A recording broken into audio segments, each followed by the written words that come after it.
প্রবাসী এবং আন্তর্জাতিক দর্শকদের মাঝে মেহজাবিন চৌধুরীর নতুন সিনেমা সাবা নিয়ে বেশ আগ্রহ তৈরি হয়েছে। সিনেমাটিতে মেহজাবিন অভিনয় করেছেন এক প্রক্ষাঘাতগ্রস্ত মায়ের যত্নশীল মেয়ে সাবা চরিত্রে। চরিত্রটি নিয়ে কাজ করার সময় আবেগে ভেসেছেন মেহজাবিন এবং সিনেমাটি দেখেও দর্শকের চোখে জল এসেছে। সাবা প্রথমবারের মতো জায়গা করে নিয়েছে টরন্টো আন্তর্জাতিক চলচ্চিত্র উৎসবে। প্রিমিয়ারের পর অভিনেতা অভিনেত্রীরা বিভিন্ন আন্তর্জাতিক গণমাধ্যমের সঙ্গে কথা বলেছেন। সেখানে মেহজাবিন জানান, এ ধরনের শক্তিশালী চরিত্রে অভিনয়ের সুযোগের জন্য তিনি সব সময় অপেক্ষা করছিলেন। সাবা চরিত্রটিতে কাজ করার জন্য তিনি আত্মবিশ্বাসী ছিলেন, যা তাকে আকৃষ্ট করে।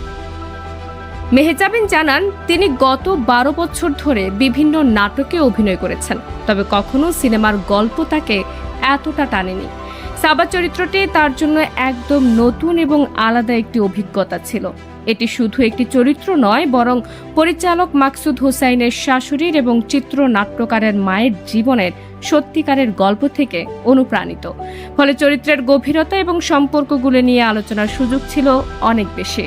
সাবার চিত্রনাট্য পড়েই মেহজাবিনের ভেতরে অন্যরকম অনুভূতি তৈরি হয়। সাবা একজন সাহসী মেয়ে, কিন্তু বাস্তব জীবনে মেহজাবিন এতটা সাহসী নন বলে উল্লেখ করেন। তিনি আরও জানান, চরিত্রটির জন্য তাকে নিজেকে সাহসী করে তুলতে হয়েছে, যা তার জন্য নতুন এবং চ্যালেঞ্জিং ছিল।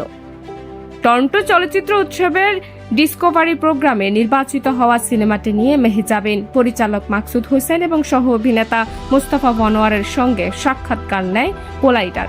এই বিভাগের মোট 23টি সিনেমা জায়গা করে নিয়েছিল, তার মধ্যে সাবা ছিল অন্যতম। পরিচালক মাকসুদ হোসেন জানিয়েছেন, সাবা বুসান চলচ্চিত্র উৎসবেও এশিয়ান প্রিমিয়ার হিসেবে প্রদর্শিত হবে। 29তম বুসান চলচ্চিত্র উৎসব শুরু হবে 5 অক্টোবর এবং চলবে 11 অক্টোবর পর্যন্ত। মাকসুদ এবং তার টিম সেখানে অংশগ্রহণ করার জন্য প্রস্তুত রয়েছেন। সাবা মেহজাবিন চৌধুরীর ক্যারিয়ারের একটি উল্লেখযোগ্য অধ্যায় হয়ে থাকবে, কারণ এই চরিত্রটি তাকে একজন সাহসী এবং দায়িত্বশীল অভিনেত্রী হিসেবে নতুন উচ্চতায় নিয়ে গেছে।